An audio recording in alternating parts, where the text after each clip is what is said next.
أعوذ بالله من الشيطان الرجيم بسم الله الرحمن الرحيم والسماء والطارق وما أدراك ما الطارق النجم الثاقب إن كل نفس لما عليها حافظ فلينظر الإنسان مما خلق من ماء دافق يخرج من بين الصلب والترائب إنه على رجعه لقادر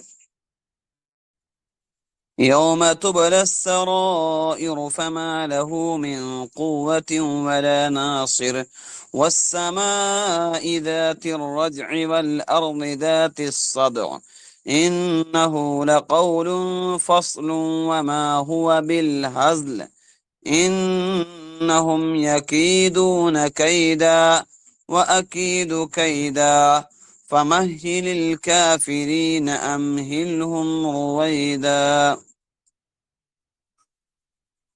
سورة الطارق مکیہ وہی 17 آیہ. سورہ طارق مکی صورت ہے، مکہ مکرمہ میں نازل ہوئی. اس میں 17 آیات ہیں. بسم اللہ الرحمن الرحیم. شروع کرتا ہوں اللہ کے نام سے جو بڑا مہربان نہایت رحم کرنے والا ہے. والسمائی قسم ہے آسمان کی، والطارقی اور قسم ہے اس چیز کی جو رات کو نمودار ہو. وما ادراک ما الطارق، وما ادراک اور آپ کو معلوم ہے، ما الطارق اور رات کو نمودار ہونے والی چیز کیا ہے. النجم الثاقب، النجم الثاقب وہ روشن ستارہ ہے. ان کل نفس لما علیہا حافظ، ان کل نفس کوئی شخص ایسا نہیں ہے، لما علیہا حافظ جس پر نگہبان مقرر نہ ہو. فلینظر الانسان مما خلق، فلینظر الانسان سو انسان غور کر لے، انسان دیکھ لے. مما خلق وہ کس چیز سے پیدا کیا گیا. خلق من ماء دافق وہ ایک اچھلتے ہوئے پانی سے پیدا کیا گیا. یخرج من بین الصلب والترائب جو پشت اور سینہ کے درمیان سے نکلتا ہے. یخرج من بین الصلب جو پشت والترائب اور سینہ کے درمیان سے نکلتا ہے.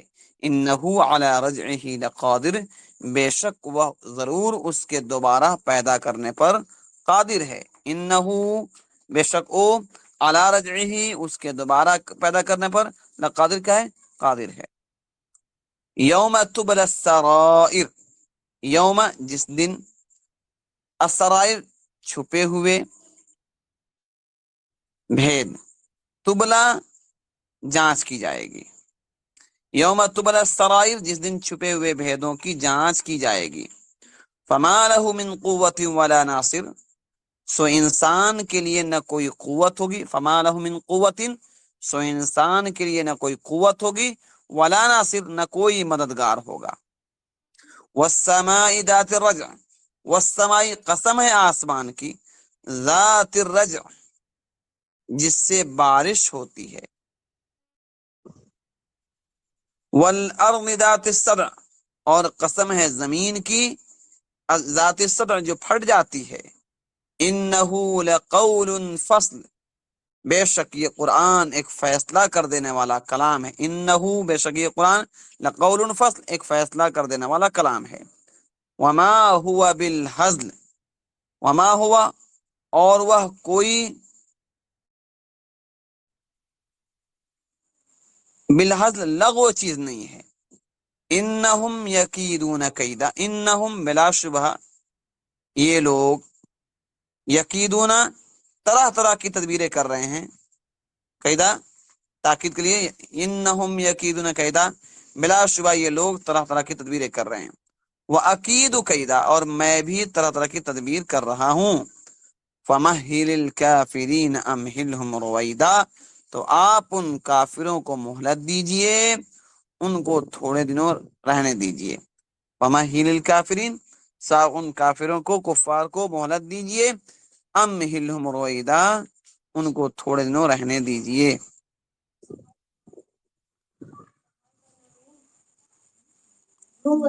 اللہ رب العزت نے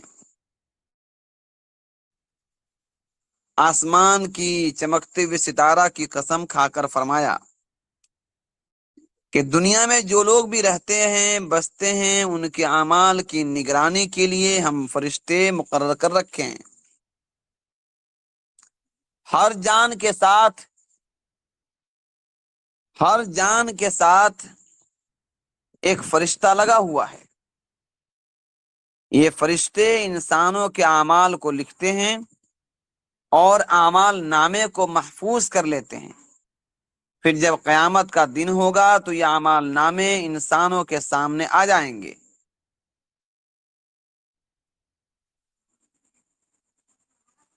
حافظ کی ایک یہ تفسیر ہے، ان کل نفس لما علیہ حافظ۔ حافظ کی ایک تفسیر کیا ہے؟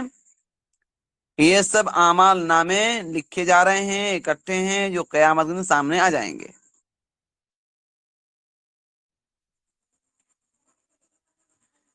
اور دوسری جگہ اللہ پاک فرماتے ہیں وَإِنَّ عَلَيْكُمْ لَحَافِظِينَ۔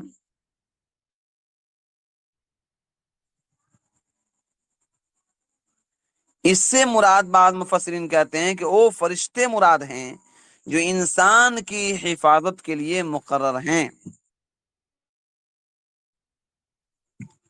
اسی کو سورہ رعد میں اس طرح بیان کیا گیا، لَهُ مُعَقِّبَاتٌ مِّن بَيْنِ يَدَيْهِ وَمِنْ خَلْفِهِ يَحْفَظُونَهُ مِنْ أَمْرِ اللَّهِ، یعنی اللہ پاک نے ہر انسان کے لیے فرشتے مقرر فرما دیے ہیں جو رات دن آفات سے، مصیبتوں سے اور حالات سے انسان کی حفاظت فرماتے ہیں۔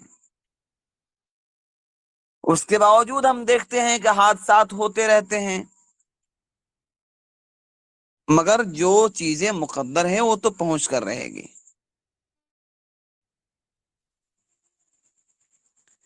یہاں پر ان کل نفس لما علیہ حافظ میں حافظ کی پہلی تفسیر جو کی گئی، یعنی کیونکہ قیامت کا ذکر ہے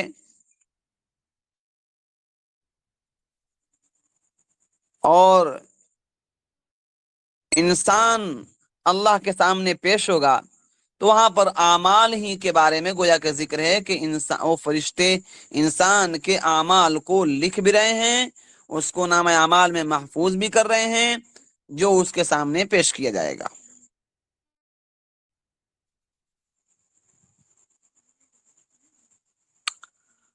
آگے اللہ رب العزت نے والسماء والطارق، میں نے بتا دیا کہ شروع میں اللہ تعالیٰ نے قسم کھائی ہے، ستارے کی قسم کھائی، پھر اس کے بعد اللہ تعالیٰ نے فرمایا کہ جو لوگ دنیا میں رہتے بستے ہیں ان کے اعمال کی نگرانی فرشتے کر رہے ہیں۔ اب آگے دیکھا ہے فَلْيَنظُرِ الْإِنسَانُ مِمَّا خُلِقَ۔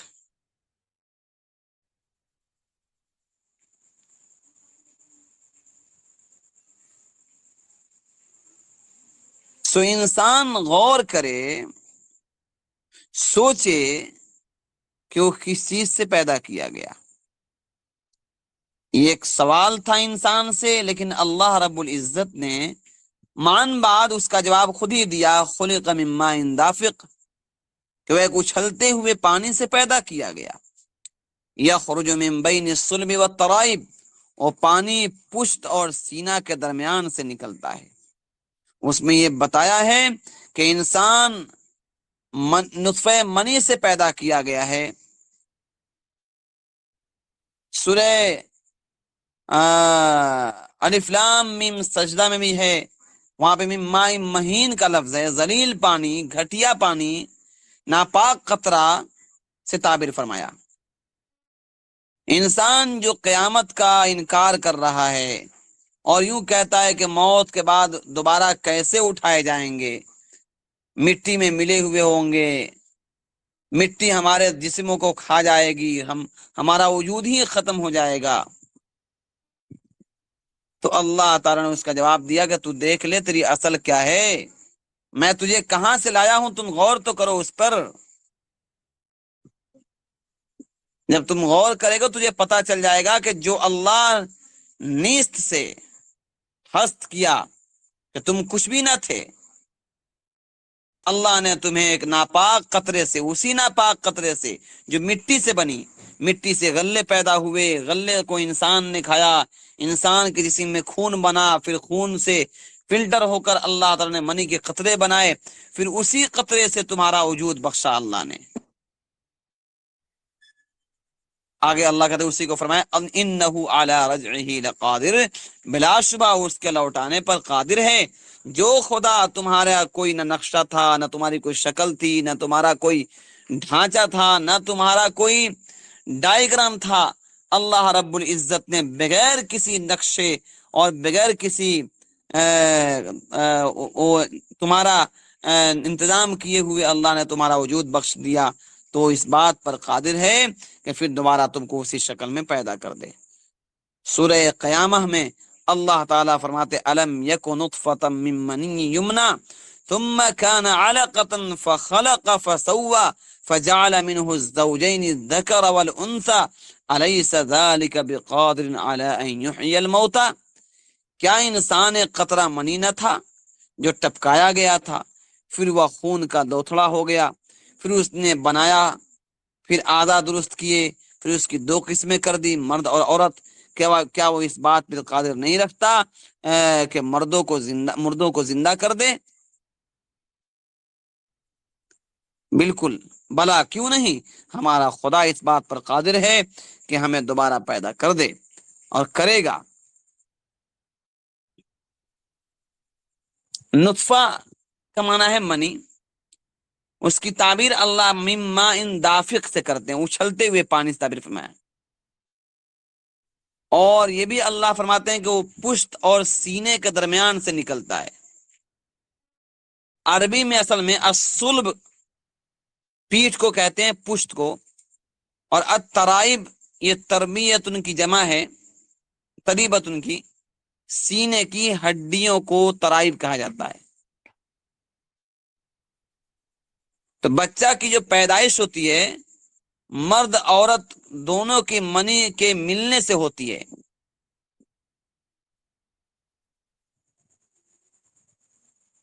اور ممائن دافق کا جو لفظ لایا ہے تو اس سے برا لگ رہا ہے جیسے مفرد یعنی کسے کا لائے ہیں، وہ اس لیے اس اعتبار سے لائے ہیں کہ اصل میں مرد کا من ہی اصل چیز ہے اور وہی دافق ہے، کیونکہ اسی میں اچھال ہوتا ہے، اس کے بغیر تخلیق نہیں ہو سکتی ہے۔ حضرت حکیم الامت اشرف علی تھانوی رحمۃ اللہ علیہ نے یہ توجیح کی ہے کہ دونوں نطفے مل کر چونکہ ایک چیز ہو جاتے ہیں، اس لیے اللہ تعالیٰ نے مائن دافق کہا، تسنیہ کا صیغہ نہیں لائے، مفرد لائے۔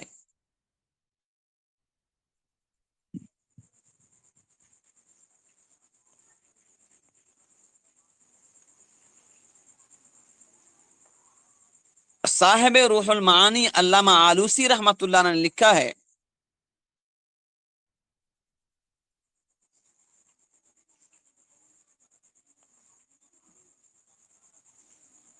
کہ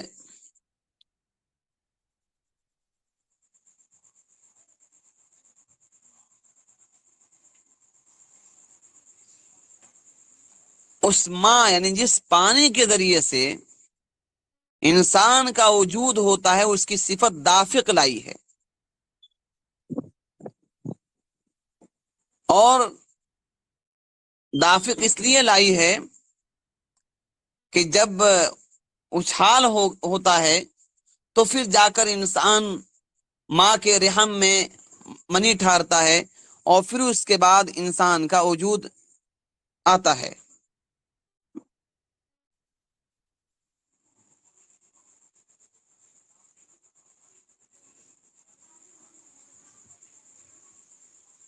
ایک حدیث پاک میں ہے، اس کی راوی اما عائشہ صدیقہ رضی اللہ تعالی عنہ ہیں، مسلم شریف کی روایت ہے کہ ایک عورت نے نبی علیہ السلام سے پوچھا کیا عورت کو جب احتلام ہو اور وہ پانی دیکھے تو غسل کرے؟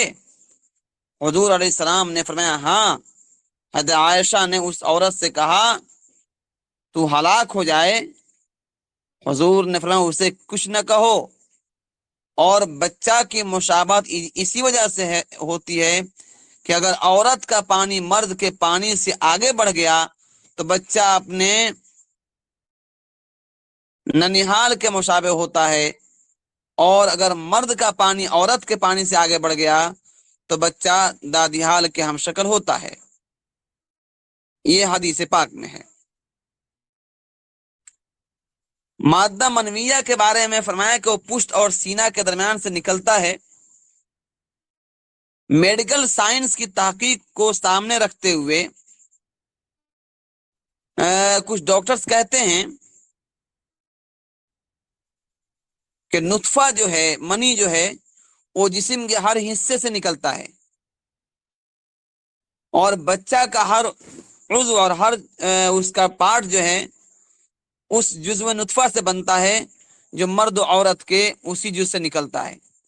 یعنی انسان کے جس اعضاء سے منی نکلتا ہے اسی اعضاء سے بچے کا جسم بھی بنتا ہے.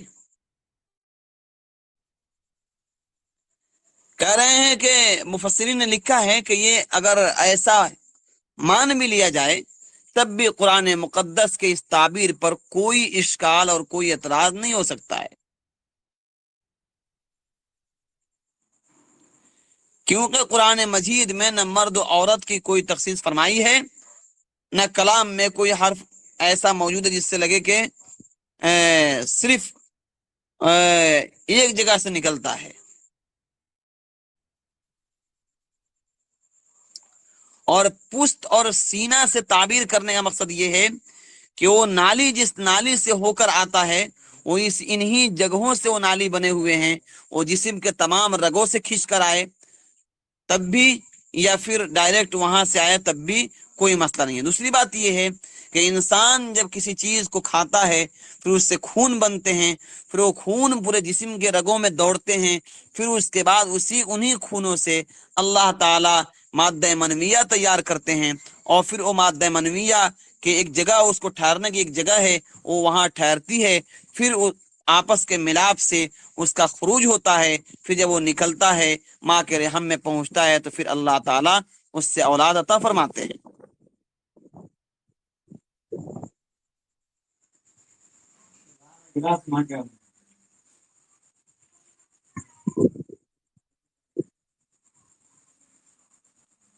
بہرحال آگے اللہ کہتے ہیں یوم تبلی السرائر.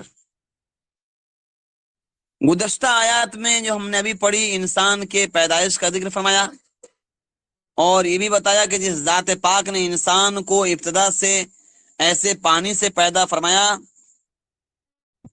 تو موت دینے کے بعد دوبارہ پیدا کرنے پر بھی قادر ہے.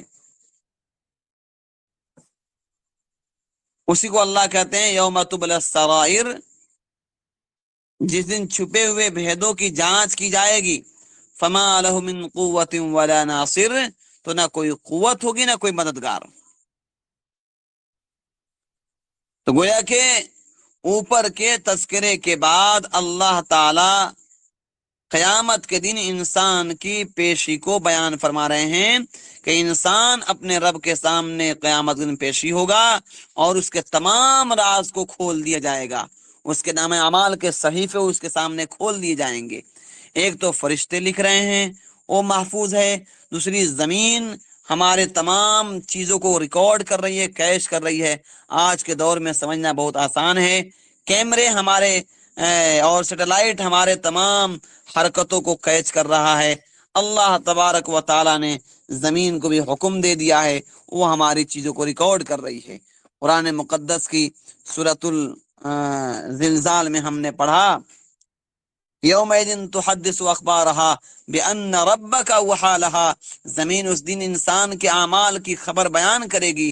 انسان حیران ہو کر پوچھے گا کہ تم کیوں بیان کرتی ہو، تو وہ زمین کہے گی اللہ نے ہم کو بولنے کا حکم دیا ہے. بہرحال جب وہاں پر اس کے نام اعمال پیش ہوں گے تو کوئی فما لہ من قوت ولا ناصر، تو انسان کے لیے نہ کوئی قوت ہوگی نہ کوئی مددگار ہوگا یعنی اپنے برے اعمال کے نتائج میں جو عذاب آنے والا ہے اس سے روکنے والا کوئی طاقت و قوت نہ ہوگا۔ والسماء ذات الرجع، قسم ہے آسمان کی جس سے بارش ہوتی ہے اور زمین کی جو پھٹ جاتی ہے۔ انہ لقول فصل، بے شک یہ قرآن مقدس ایک قول فیصل ہے، فیصلہ کرنے والا قول ہے، یعنی اس میں جو کچھ بھی بتایا گیا وہ بالکل صحیح اور حق ہے، اور حق اور باطل کے درمیان فیصلہ کرنے والا ہے۔ وما ہوا بالحزل، اور یہ کوئی لغو بات نہیں ہے۔ انہم یکیدون کیدا، کہ بلا شبہ یہ لوگ حق کو دبانے کے لیے، قرآن سے خود کو دور رہنے اور دوسروں کو اس سے روکنے کے لیے طرح طرح کی پلاننگ کر رہے ہیں، آپ کو تکلیف بھی دے رہے ہیں۔ مکہ معظمہ آنے والوں کے راستہ میں بیٹھ کر انہیں آپ کے پاس آنے سے روکتے ہیں، کہتے ہیں کہ اور ایک پاگل ہمارے شہر میں ہے، ایک دیوانہ ہے، ایک شاعر ہے، ایک جادوگر ہے، نہ جانے کیا کیا کیا کر لوگوں کو روکتے ہیں اور اہل ایمان کو مارتے پیٹتے ہیں۔ وہ عقید قیدا، اللہ کہتے ہیں اور میں بھی اس طرح طرح کی تدبیریں کرتا ہوں، ان لوگوں کی تدبیریں کاٹ کر مجھے معلوم ہے ان کی تدبیریں کیسے فیل کرنا ہے اور ان پر کیسے غالب آنا ہے۔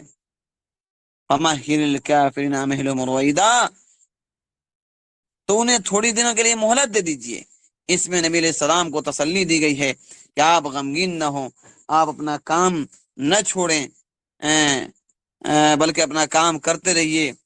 تھوڑے دنوں کے بعد ان پر عذاب نازل کریں گے، ہر کافر موت کے بعد کا تو عذاب ان کو ہونا ہی ہونا ہے، موت سے پہلے بھی عذاب ہو سکتا ہے، جیسا کہ غزوہ بدر میں اللہ تعالیٰ نے ابھی ذکر آیا، ابھی میں سورہ قمر میں پڑھا رہا تھا، غزوہ بدر میں اللہ نے ان کو عذاب دیا، اس کے علاوہ ان پر قحط کا عذاب آیا، اور اللہ تعالیٰ نے مختلف قسموں سے ان پر تکلیف بھیجے اور ان کو احساس دلایا کہ قدرت صرف اللہ کی ہے، کوئی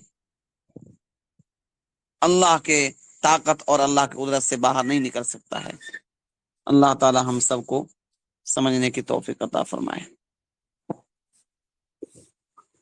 کیا بات، آواز نہیں مل رہی تھی کیا؟ لوگ چلے گئے؟ بڑھیا آدمی آ رہی تھی ٹھیک آواز۔ ٹھیک، کوئی سوال ہو تو پوچھ لیجیے۔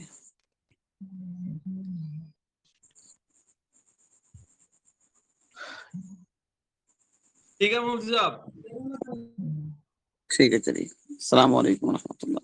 وعلیکم السلام ورحمۃ اللہ۔